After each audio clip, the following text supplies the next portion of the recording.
আসসালামু আলাইকুম friends, welcome back to my cooking channel মেলিস কুকিং কর্নার। আজ আমি আপনাদের সামনে হাজির হয়েছি ইফতারি স্পেশাল ছোলা বা ঘুগনি রেসিপি নিয়ে, যেটা ছাড়া ইফতারি যেন জমেই ওঠে না। আর মাত্র কয়েকদিন পর শুরু হতে যাচ্ছে পবিত্র রমজান মাস, আর সারা মাস জুড়ে প্রতিটা বাসায় ইফতারির একটা কমন আইটেম হলো ছোলা বা ঘুগনি দিয়ে মুড়ি মাখানো। তাই আমি আজ আলু দিয়ে ছোলা তৈরি করব, যেটা মুড়ির সাথে খেতে অসাধারণ লাগে। চলুন দেখে নেওয়া যাক আলু দিয়ে ছোলা রান্না। ছোলা রান্নার জন্য এখানে আমি একটা বাটিতে 1 কাপ ছোলা নিয়েছি। ছোলা যেহেতু অনেক শক্ত হয়, তাই এটা পানিতে ভিজিয়ে রাখার দরকার পড়ে নরম করার জন্য। তাই আমি ছোলাটাকে সারা রাত পানিতে ভিজিয়ে রাখবো। দেখতেই পাচ্ছেন সারা রাত ভিজিয়ে রাখায় ছোলাটা ফুলে অনেকটা বড় বড় হয়ে গেছে। ছোলাগুলোর খোসাটা ফেটে গেলে বুঝবেন এটা পারফেক্টলি ভেজানো হয়েছে, আর এটা রান্না করার সময়ও তাড়াতাড়ি সিদ্ধ হয়ে যাবে। ছোলাটা আমি 6 থেকে 7 বার ধুয়ে নিয়েছি, কারণ এতে অনেক ময়লা থাকে। এখন একটা পাত্রে ছোলাটা ঢেলে এর সাথে 200 গ্রাম মতো খোসা ছাড়ানো আলু দিয়ে দিলাম। ছোলাটা সিদ্ধ করার জন্য পরিমাণ মতো পানি দিয়ে দিয়েছি। একটা ঢাকনা দিয়ে পাত্রটা ঢেকে দেব, তাহলে ছোলাটা তাড়াতাড়ি সিদ্ধ হয়। চুলাটা আমি মিডিয়াম ফ্লেমে রেখেছি। মাঝে মাঝে চেক করে নেবেন ছোলা সিদ্ধ হয়েছে কিনা, আর পাত্রে পানি কমে আসলে কিছুটা পানি দিয়ে দিবেন। এ পর্যায়ে আমার ছোলাটা সিদ্ধ হয়ে গেছে, তাই চুলাটা অফ করে দেব। আলুর টুকরাগুলো আলাদা পাত্রে রেখে ছোলাটা 3 থেকে 4 বার ধুয়ে নেব।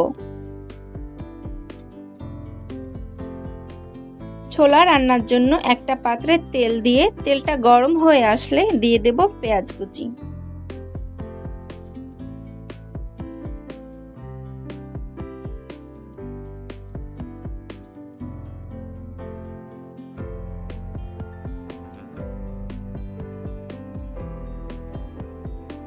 পেঁয়াজটা কিছুক্ষণ ভেজে নেবার পর এখন দিয়ে দেব তেজপাতা, দারচিনি, এলাচ ও লবঙ্গ।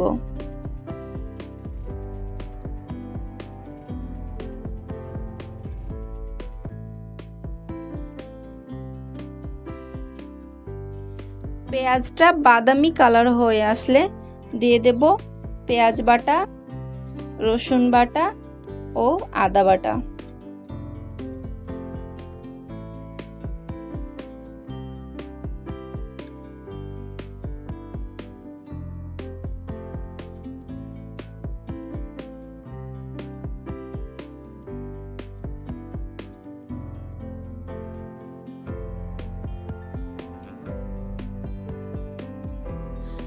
এবার হলুদ, মরিচ, ধনিয়া ও জিরার গুঁড়া দিয়ে মশলাটা ভালোভাবে কষিয়ে নেব।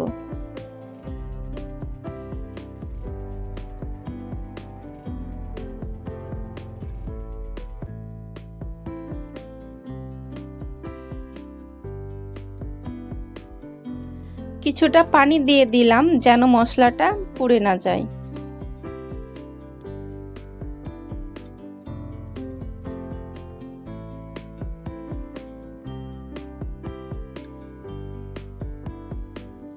মশলাটা ভালোভাবে কষানো হয়ে গিয়েছে। এখন আমি কুচি করে রাখা একটা ছোট টমেটো দিয়ে দিব। আপনারা চাইলে টমেটো স্কিপ করতে পারেন।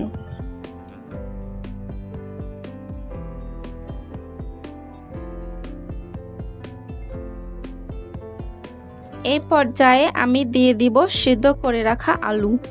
আলুটা আমি হাত দিয়ে ভেঙে নিয়েছি, কিছুটা গোটা আর কিছুটা ভর্তার মতো করে রেখে।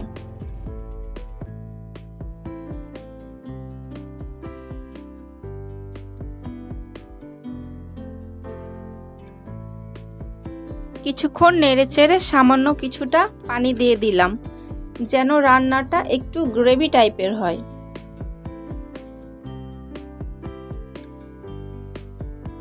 এই পর্যায়ে দিয়ে দিলাম স্বাদমতো লবণ।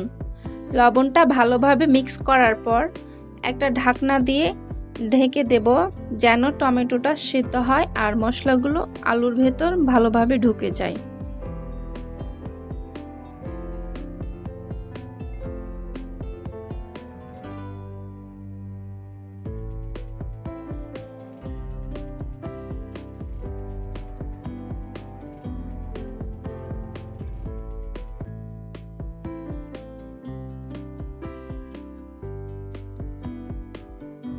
পাত্রের সবগুলো উপাদানের সাথে দিয়ে দিলাম সিদ্ধ করে ধুয়ে রাখা ছোলা।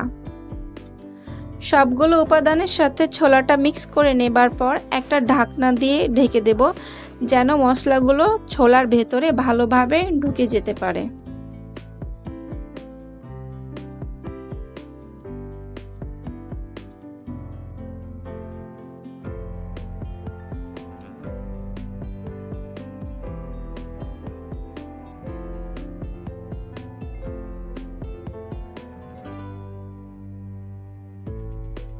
আমার রান্নাটা এখন একদম শেষ পর্যায়ে, তাই এখন দিয়ে দেব টেলে নেওয়া জিরা ও গোলমরিচের গুঁড়া।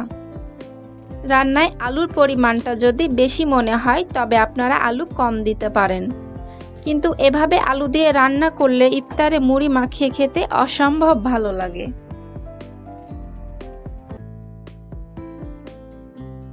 হয়ে গেল আমার আলু দিয়ে ছোলা রান্না।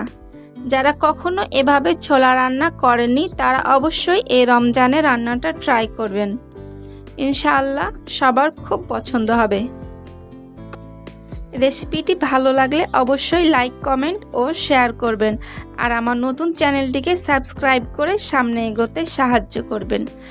পাশে থাকা বেল আইকনটি প্রেস করে দিবেন যেন আমার নতুন নতুন রেসিপি আপলোড হবার সাথে সাথে নোটিফিকেশান আকারে আপনারা পেয়ে যান। দেখা হবে নেক্সট ভিডিওতে। সবাই ভালো থাকবেন। আল্লাহ হাফেজ।